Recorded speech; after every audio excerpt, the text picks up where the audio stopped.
Hello, hello. This is a test.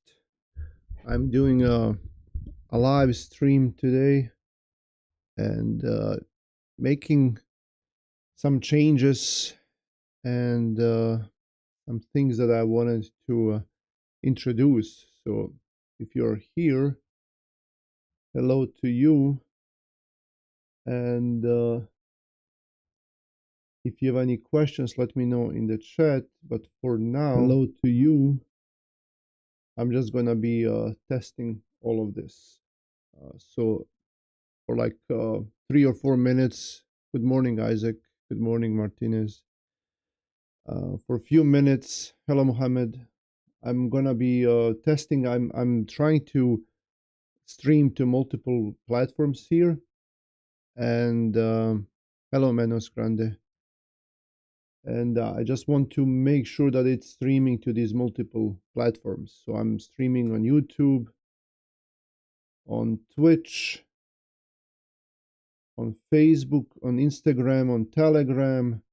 So I got this new software, well, where I'm trying to see how it all works to prepare it for something else that I'm planning. So if you have questions, like I said, you can ask them anytime. But for now, I'm just gonna make sure that this thing is streaming. Just gonna make sure that this thing is streaming. It is streaming to Twitch. I can see that it's streaming to YouTube. I can see that as well. For Instagram, I have no idea how where to look for that. So if someone wants to check it, the account name is Never Stop Trucking 100 for Instagram. So I have no idea if it's streaming there or not. I don't know. And then on Facebook, also Never Stop Trucking. That's the name of the page. And on Facebook, I'm trying to stream to Facebook at the same time. So I'm checking here my page just to see whether it's streaming or not. I guess I'll see that later because right now I don't see anything. Oh, it is streaming to Facebook. That's cool. That's cool. Okay. And then I'm gonna check. I'm lagging. Okay. Thanks for telling me that. Like I said, I'm trying to use this new software where I can uh, stream to multiple platforms. All right. So that might be it. But let me know if there is more lag or if you see something that's wrong with the stream. Just let me know because, like I said, I'm testing all of this. It says here that the speed is excellent on my end here on the platform. Let me try to switch screens. So this is what I have right here. This is the software that I'm using. Okay. So if I uh, if I change to Power DAT, then this is what it should look like. All right. That's cool. But I don't know why I'm seeing these icons. They should not be here. Here we go. Okay.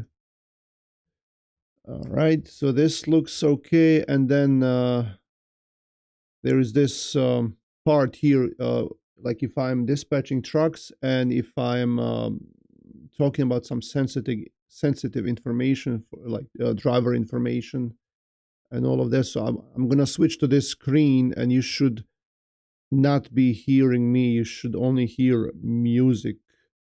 So I'm gonna switch to that screen right now.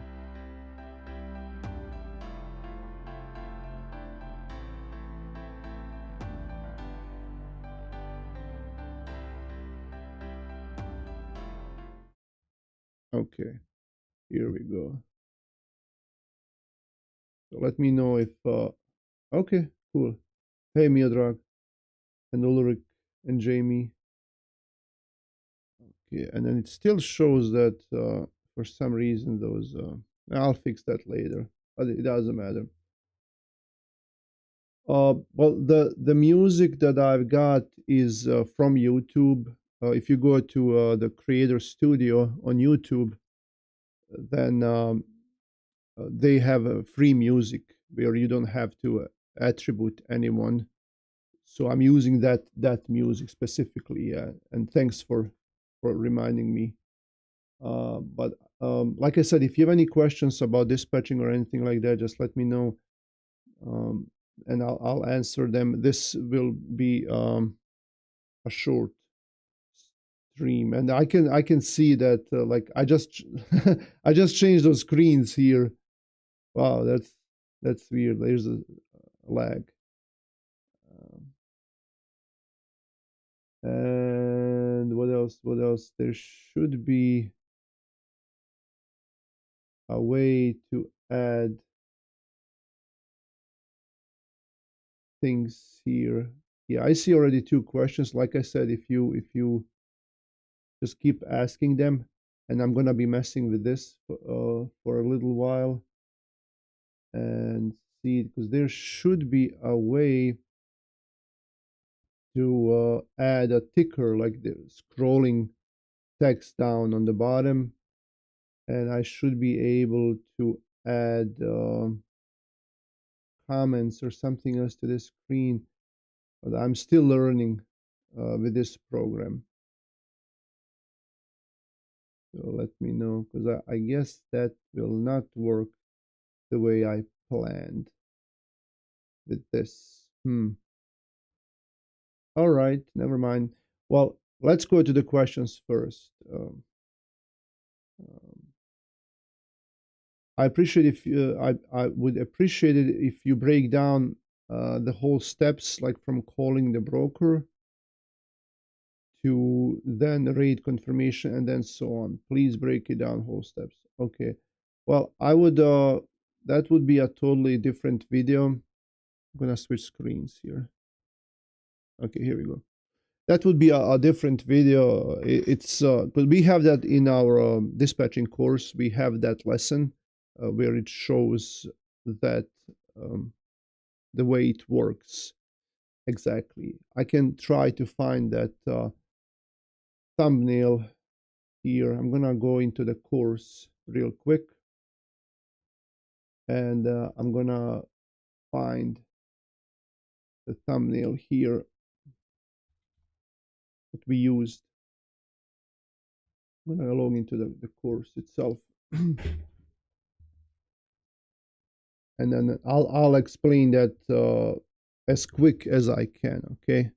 Because that's a question for a whole video, and it's a really good question. I get that question a lot. I guess maybe I could make a video about that. But since you asked right now, I'll find it real quick here. Dispatching course.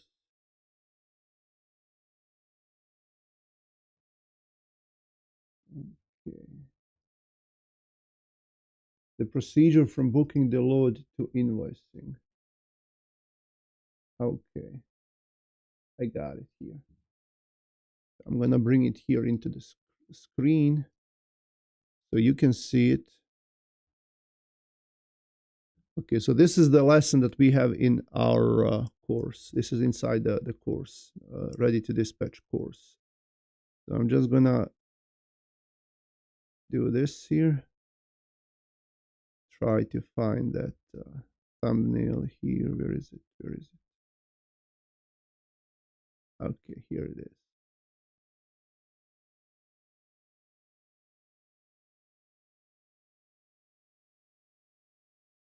Oops, it's way too big. Okay, so the first step that you do is, of course, you have to look for a load, find a load, negotiate the rate, ask the driver if they want the load, and then once you book the load, you would get the rate confirmation. Okay, so when you book a load, you of course have to make sure that all the specifics about the load are what the driver is expecting and what the driver can do based on the available drivers of hours of service, based on their preferences. If they want a lighter load or to a certain area, if they want to go home. And then once you make sure, once you relate all of that to the freight broker and the driver agrees to all of that, once you book the load, you're going to get the rate confirmation sent to your email. If you're dispatching someone else with your as a dispatching agency, then you will give them your email to the broker, so the broker can send you the email. All right. Sometimes brokers want to send it to the email of the trucking company, and that's fine. And then the carrier or the owner operator can forward that rate confirmation to you, or they can send it to both. All right. But either way, when you get the rate confirmation, you have to check that the rate confirmation, everything is as agreed. Sometimes brokers like to put all of those little details on the bottom. So if you have time, just make sure that there is nothing, there are no surprises there. But then, check the times, check the weight, destinations, check the rate. All of that has to match what you guys agreed on. If something doesn't match, you call the broker and then ask them, hey, what's going on? Why does it say delivery at noon and you said it was open delivery, first come, first serve? All right. But if everything is fine, you sign the rate confirmation with your name, okay? Not the carrier's name. Like if you're dispatching for owner operator name John Smith, you're not going to sign the rate confirmation as John Smith. You're going to sign the rate confirmation with your own name. If it asks for the company name, then you're going to use the carrier's name, okay, not your dispatching agency name, because this contract, the rate confirmation, is between the carrier and the broker, not between you and the broker. But why are you signing it in your name? Because the carrier gave you power of attorney to sign on behalf. You're like a contractor, okay? So you have the right, you have the power to sign in with your name as you, okay? If the rate confirmation asks for the company name, you specify the carrier's name, okay, not your dispatching agency. Once you signed everything, you send it back to the broker. You email it. You email it back to the same address, unless they specifically don't require you to sign it, or they're using some kind of system where you just go into the system and you accept the load. That's different. But if you get a PDF document, you send it back to the broker. Now this is an agreement. It's a legal document. All right. So once that is finished, the broker received it. Now the driver is gonna go to the pickup. Now, if the driver hasn't received the rate confirmation from the broker directly, then you will have to send this rate confirmation to the driver, because that's the carrier, that's the owner operator. They will need that rate confirmation as a proof that they are doing this load, so they can invoice the broker later. But then it serves as a way for you to dispatch them. That's how they get the load information. That's how they get the address for the pickup and delivery, and pickup number, bill of lading number, and so on. Okay, so now the driver has been dispatched. You sent the rate confirmation back to the broker. All right, the driver goes picks up the load, and the driver delivers the load. Now, if the broker is asking you in this time in between, like for the updates, you give them updates. The driver has picked up. Driver is 100 miles from delivery. Driver is at delivery. Unloaded. All of that. Okay. So once the driver unloads, then the driver sometimes it's good to have that bill of lading. Okay. So once the receiver receives the product and they sign the bill of lading, now this is a POD. POD is proof of delivery. Okay, so now this serves as a proof of delivery. the driver can send it to you, and it's nice for you to have it. If the broker asks for POD, you can just send them that signed bill of ladings or POD. So now you got both of them. You got the rate confirmation, you got the bill of lading. Okay, if you're doing the invoices on behalf of the driver, now you're going to produce an invoice using an invoice software. I'm not going to go into that in this video. We have templates on my website for that. You can find free templates online. You can use some kind of TMS. I'm not going to go into that. Like I said, it's too much. But once if you're doing these invoices on behalf of the driver, you're going to produce an invoice, attach the rate confirmation, attach the POD, and send it to the broker or to the factoring company if the driver or owner operator is using a factoring company, and you're done with it. Okay. If the driver is doing the invoices on their own, and most companies will do that, that it's on them. Okay. So that's basically it. Okay. Next question. What do you prefer, a load with OTR for you to get the payment within 24 hours? What do you prefer, a load with OTR? I don't understand this question, Isaac Morgan. If you can rephrase that question. What is the cost of your course and what's all included in it? Right now, the cost is $300. This course that I'm showing you. And I'm just going to go back here. I'm going to show you what we have. So we have a lot of lessons here, okay? So these are all lessons. You know, like if you click on it, it will. Now this is admin view. This is not what you get, okay? This is what you get. This is a preview. Okay, this is how it looks to you. Okay, so you have some text here. You have some badges. You know, all fun stuff. But this one costs $300. Okay, and we are working on a new version of this course. You know, there's materials, quizzes, bonus videos. But we are working on a new course because this one did not include any live training because we were too busy. We just couldn't handle it all. Okay, we are working on a new one, and you will be updated soon. I will probably make some videos. We're gonna, you know, we're gonna give away some free courses. It will be announced pretty soon, maybe in few weeks.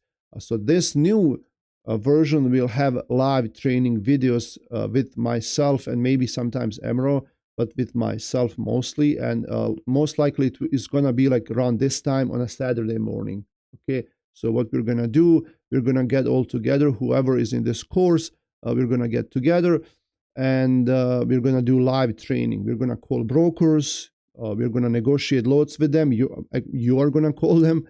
So I want you to call them and you know, get comfortable with negotiating, with talking to brokers. We're going to do other things. It's going to be like some kind of workshops. So we don't know if it's going to be every Saturday morning or every other Saturday morning. It's going to be like that, and it's going to be limited. It might be, it's going to be for around like 3 months. Okay. So I think like 3 months of training should be enough for you. This being said, the course will most likely cost more because of all of that. But I think it's going to be worth it. Hey, Anis, hope you and the family doing well, brother. Thanks, Detroit Euro. Thank you very much. And then I'm just going to see if there are more questions or if Ulrich Fiedel, greetings to you. You are always here. Thanks for being here. So I kind of tested all of this. I'm gonna real quick. I'm gonna go to my channel and see if there are any other questions that I can try to answer real quick. But if you have more, let me know. I'm gonna change to this. I'm gonna go to the channel, and there's always there are always comments there, and people are asking questions. So I'm just gonna see if what are the latest questions, and then I'll answer them in this. And while you're here, I wanted there's 15 people watching now, which is cool. And that's on YouTube. I'm gonna check uh, Twitch and see what's going on with Twitch because I've never streamed. I have never streamed on Twitch and see what's going. All right, so that's kind of new to me. But let me see if we have any questions from before. Come on. Okay, and then I'm gonna bring them here to this screen so you can see it. Here we go. Okay. What's happening to rates miles lately? Oh, well, they're bad. They're bad. Okay, so this question here is not in English. So he was commenting about the DAT search options. Okay, I've been driving for 5 years now in trucking before COVID, and during COVID there was money in trucking. Now there is no money in trucking. All I've been getting is 1,100 to 1,400 a week, which is terrible in trucking. We need double or triple the amount as company or owner ops. But the trucking companies love to pay us drivers like beep, and worse of all, we are nothing, just a number. Yeah, this is. I agree with this. I would say 90%. Like especially with the last part, most companies will treat you like a number. But as far as the pay goes, I think right now if you're doing over the road and if you're paid like 50 to 60, 65 cents per mile, because I know some companies will pay even that. If you do 3,000 miles a week, it's gonna be more than this. Okay, if they give you 3,000 a week, but right now because the rates are so bad, you may not be getting that many miles. Okay, but as far as the pay go, we need double, triple. Yes, I agree. It has to be better. But if you go double or triple, the trucking companies right now are struggling. And even if they pay a driver, anywhere between 1,000 and 2,000 a week, considering how much the fuel cost is. So let's say they pay you 60 cents per mile, and the fuel is 60 cents per mile, and you have other costs. There is no way these trucking companies, not just that they're not going to be profitable, they're going to be in negative if they pay more to drivers. 2 years ago or 3 years ago, when we had those great times, they could have afforded. And that's why that was the period of the time when all the driver pay went up drastically. All right, and a lot of companies were, they like they even doubled their pay because they couldn't find drivers and they could afford it. And I kept telling them, because there was this one guy from here locally, and I know him, and he was saying, hey, well, I'm paying drivers, I think it was like 2,500 a week guaranteed, like a flat pay. You're gonna get it. I told him, well, you can pay him now, you can afford it, but what's gonna happen in a few months or in a year? And like once the rates go down, and they will, how are you gonna, like, are you gonna fire the driver, or are you gonna give them less money now? Because it's not it's not feasible. Okay, let me see if we have other questions. Do you do YouTube shout outs for money? I don't. I have never done that. You know, I'll do it for free, and I'm not a big channel. If I had like few few hundred of thousands of subscribers or more, then it would be different. But I'm not a large YouTube channel, and I'm not gonna charge you money, for a shout out. I'm not gonna do that. If you wanna do it, I'll mention you. I'll mention your business. it doesn't matter to me. Uh, we are all in this together. Which states or regions for 53 feet reefers are best? Mohammed, I was just talking to someone yesterday, and I have never seen this, that the reefer rates are same as dry van rates, maybe even worse in, I'm not going to say most regions in the United States, but a lot of um, states here, if you take your reefer to the reefer freight, like why do you pay so much for the reefer? The reefer trailers are expensive to maintain, expensive to rent. They should be paid more than dry vans based on that, and that's what always has been the case. But lately, I've noticed that reefer freights are same or worse than dry van rates, which is crazy. And what we noticed is that one of the few industries right now that's doing okay is food industry. All right. So if you go to a food place, for example, Aldi, I had a driver that was at Aldi yesterday and another one that was on another Aldi the other day. And he said there's like 20, 30 trucks in line waiting to get unloaded at Aldi. So food is doing great. And I think based on that, that people need to eat and people want to eat. This is America.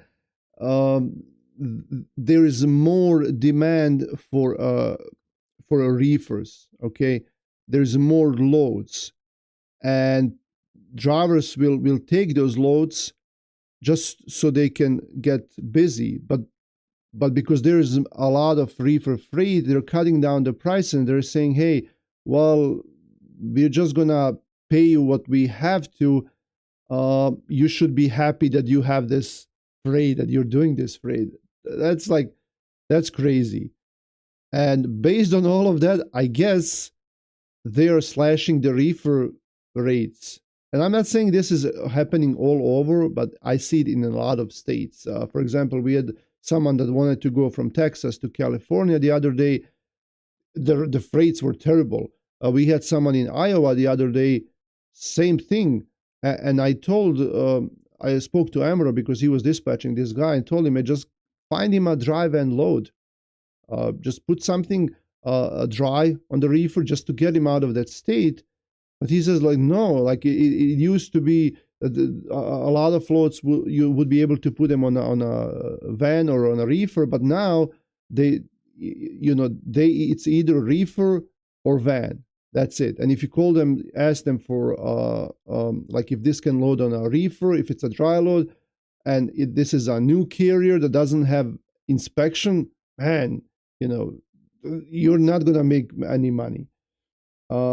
What if the broker does not pay you? That's a good question, Mr. Rest. If the broker, we have it all the time. I have my own authority, and it happens all the time. And brokers will not pay you for different reasons. They are supposed to have a bond. When you sign a packet with them, you get the insurance information, you get the bond information. You can even look up their bond information on DAT board. If you go to their profile on DAT board, you can see who they're bonded with. But good luck getting that money, because these bonds, to me, it's just scam. All right. You're not going to get the full amount, and if the broker goes bankrupt, you're not going to go or like if the broker ceases to operate, you're not going to get that money from the bond. It would be nice if we all had lawyers that work for us full time, that we can use whenever we need them, and just send it to the lawyer, and then they can go after them.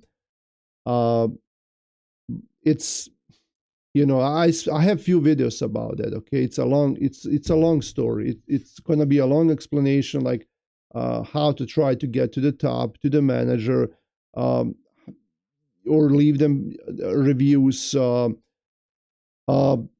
threaten them with collection agency, with lawyers. But it's gonna be tough. If the broker does not want to pay you, it's going to be tough, because they're protected. You can't just go to their office and demand your money. They can even call the cops on you, and the cops are going to tell you, hey, you got to go through courts. You got to sue them, and that's how you're going to get the money. Whether it's a small court's claim, or if it's another way, you're just gonna have to go like that. That's why it's crucial to always check the broker before you work with them, unless this is one of those huge companies that does it all the time. Do you have any web platform related to fleet management to recommend, Ulrich? Do you mean TMS software? If you mean that, I use Tracking Office. Tracking Office is mostly for authorities, not for dispatchers, but you can there's a workaround for that. And if you're a small dispatcher, I would just recommend spreadsheets. Just use spreadsheets. You can find some online. You can find some on my website in the download section, or you can make one on your own. You can even ask ChatGPT to make you a spreadsheet for that. Would you recommend car hauling? Car hauling is very specific. I have never done it. I don't know how to do it. I know how people do it, how it works, but I have never done it myself. And this is very niche area. It's very specific. You will have to have some customers or some specific brokers that specialize in that. And there are a lot of big brokers who do it, but you have to like get to that contact, get to that department that does car hauling. And it's like I said, I don't know much about it. How much do you spend for load search right now? Because you know how the rates are, how the markets are, they're getting worse and worse by the day. Even though I read an article actually this morning, these guys are saying that the markets should recover sooner than we thought. So in like 2 or 3 months, that's what they're saying. But they keep changing that. So how much time do you spend? If it's a bad market like this, you're gonna spend sometimes hours looking for a load. It's best if you have someone delivering, like for example tomorrow, and you look for a load right now. Then you have more time to look for the load, more time to negotiate. You have more leverage. It's a bit more relaxing, okay? Because the load is probably not gonna fly off the board right away. So that's your goal, to look in advance a day or two. I wouldn't, like in these times, if you look more than 2 days in advance, first, you're not going to find a good rate. They're going to try to go as cheap as they can because they have time to cover the load. And even if you book the load, there is a 50% chance that it's going to get canceled for many reasons. Okay, so in good times, I like to book ahead, maybe even a week if I can. Why not? But in these times, if you book 2 or 3 days in advance, man, there is going to be a big chance that they're going to cancel the load. So right now, if you look for a load for tomorrow, it can take you maybe an hour or two to find a load. If you look for a load like right now, you didn't find anything, and it's already the next day, your driver is empty, and he's sitting and waiting for a load. You're under a lot of pressure. There are no loads. You're calling all of them. No one is answering. They don't want to negotiate with you. It's going to be tough. You're going to spend hours finding a load like that. And then what if you have 5 drivers like that are empty today? And that's going to take you all day. Unless you have a flexible driver, unless this might be a company driver, and they're like they understand the situation, they're going to be telling you, hey, just book me whatever you can so I can get out of this bad area. But if you have a stubborn driver that wants only light loads and wants always to negotiate, that's going to be tough. Isaac Morgan, Highness, can you explain defectorable loads with blue check in DAT? Oh, what does it mean, and what is OTR? Oh, that was your question. Okay, give me 1 second. Okay, so OTR is a factoring company like RTS or Apex or Fleet One or any of those hundreds and hundreds of factoring companies.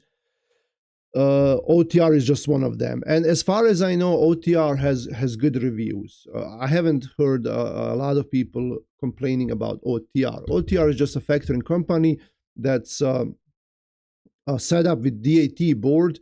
I don't know how they're affiliated, how they work together, but they are the only factoring company that you can see on DAT board next to the load with that little check mark. It all basically means that this load is factorable with OTR. So that will tell you first that this might be an okay broker in general because OTR has approved them. And then if you have your own authority or if you have a carrier that's factoring their invoices through OTR specifically, that means that basically you don't have to go to OTR's website and check that specific broker whether they're approved to work with that broker or not. So that means if you have a carrier that's factoring with OTR, you can go ahead and book the load.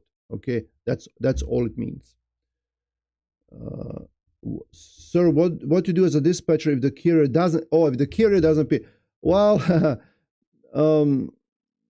for them it's gonna be hard to go after them. Usually these are not great amounts unless you let them not pay you for a while. What we do is we always charge them for the last week. So let's say you charge the carrier like $150, $200 for the dispatching fees.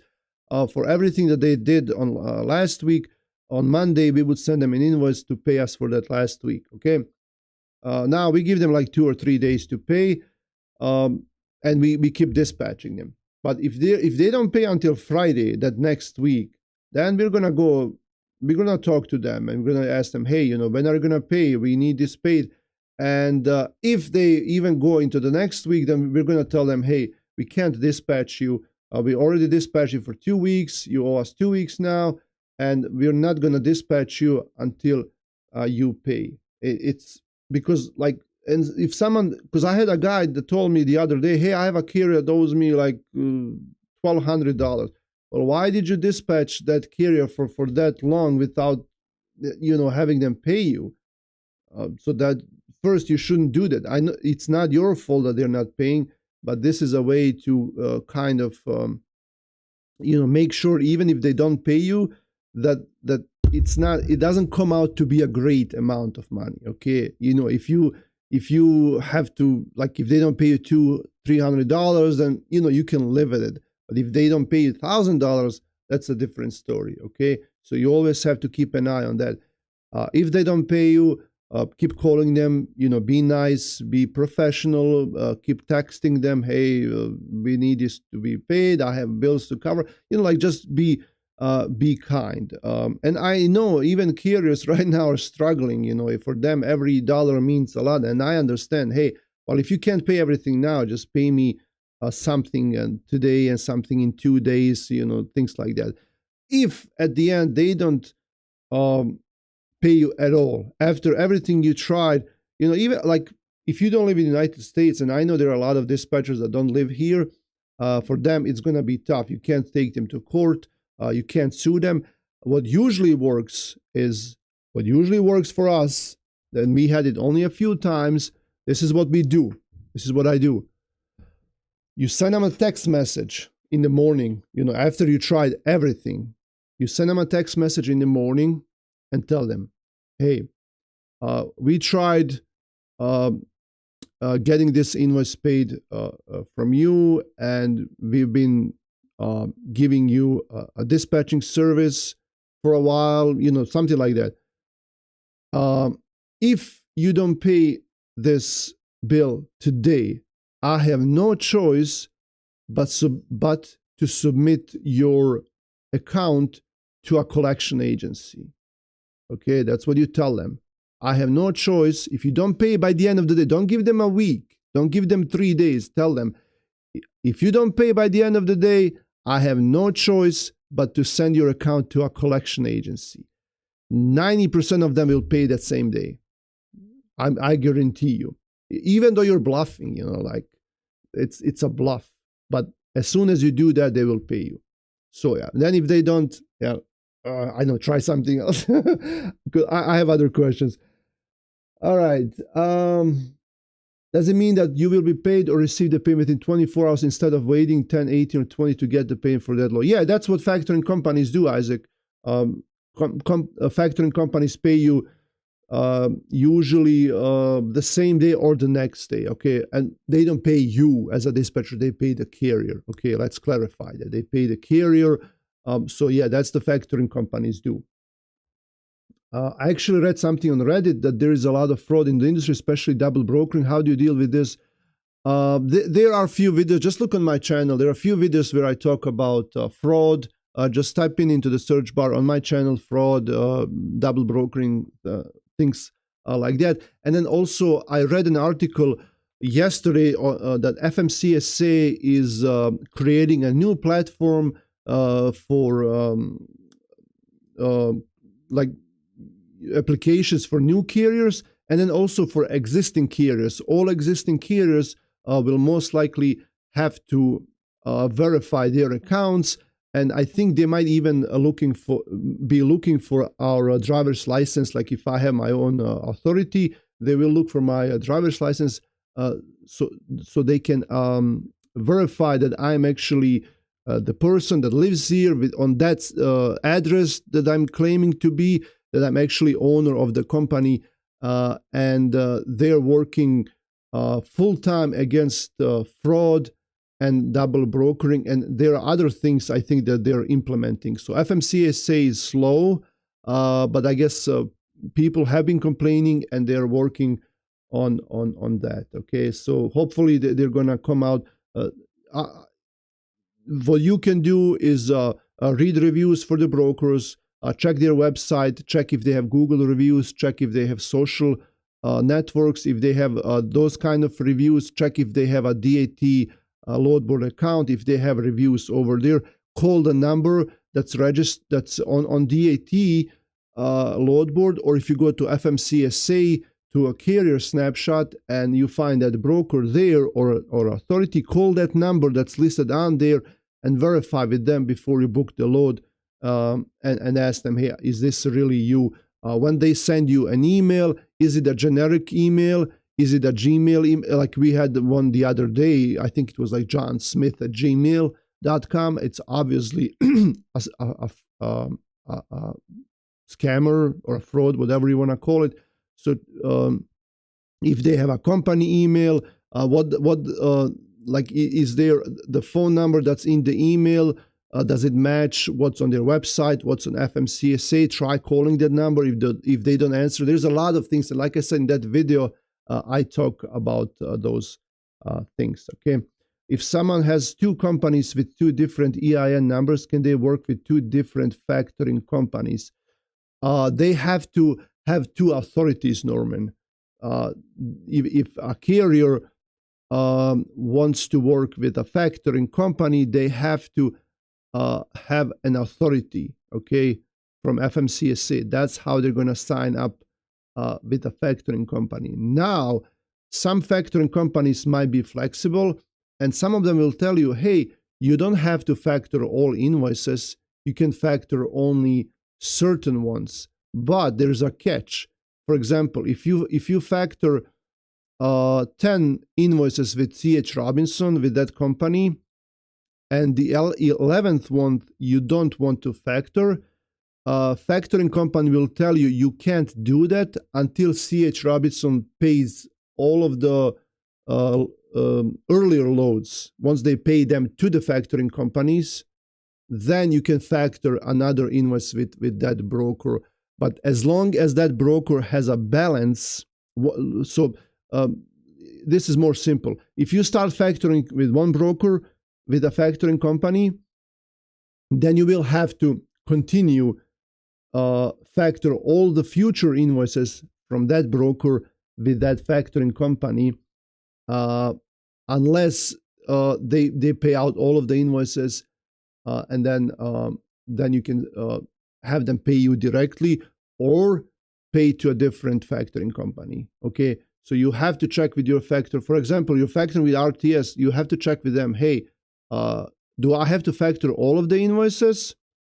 And for my other invoices, can I use another factoring company? So it's really up to them, but I haven't seen that a lot. Usually, most people will factor with one factoring company. When I first started my second authority that I have right now, for 2 years I hadn't been factoring. I had been sending all my invoices directly to the brokers, and that was great. I had some cash. I could wait for them to pay me like 30, 45 days, and I would just get checks directly from the brokers or put them into my bank account. Okay. Then when I started factoring, because I found a really great factoring rate that no one else on earth has, I started factoring, but then like Uber or Convoy, they would pay you within 1 or 2 days. So for me, they told me, the factoring company told me, hey, you don't have to factor all invoices, but once you start with one broker, you have to continue until there is no balance. So for Uber, why should I factor? Why should I have them take the percentage from the, if Uber is going to pay me within 2 days? So I continued to send my invoices directly to Uber and factor everything else. Okay. Oh man, I'm talking a lot. Ulrich, thank you. You're welcome. Which factoring do you use? Well, that's I recommend RTS. Okay, with RTS you can get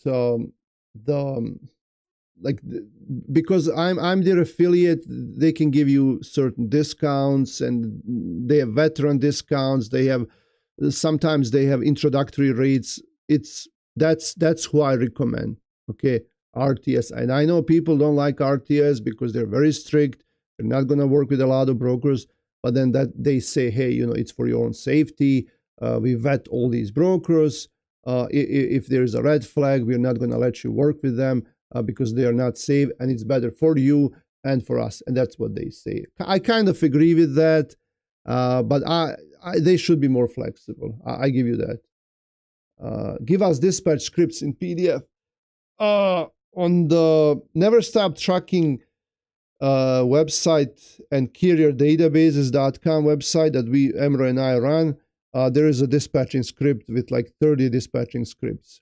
Now, I'm going to be doing more of these live streams, and most likely at the end of the week, we're going to have some drawings, and give away free stuff, things like that. So this might be dispatching scripts could be a part of those free giveaways. Dennis, you do a good job. Thank you, Dennis. Maybe you could give them bad reviews if they don't pay you. Yeah, of course, you can give them bad reviews on Google, on Facebook. Sure. And then you tell them, hey, once you pay, I'll remove it.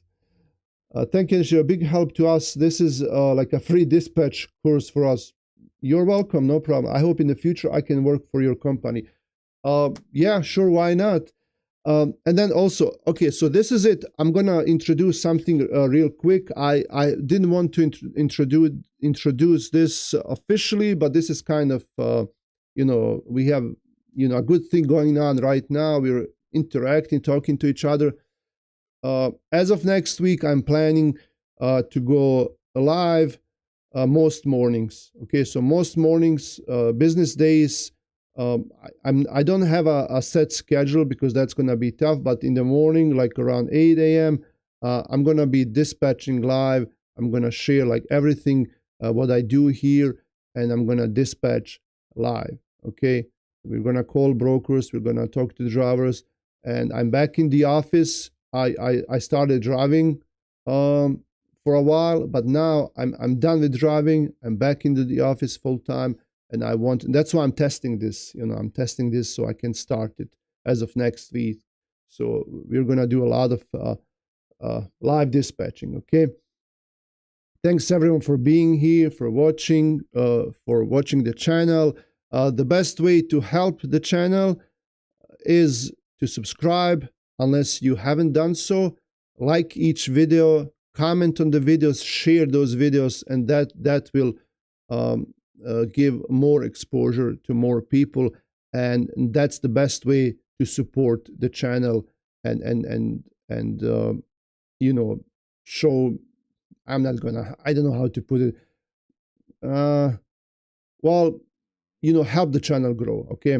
Thanks everyone, and stay safe, stay healthy. Hopefully this will pass these bad markets right now, and we can make a lot of money together. Thank you.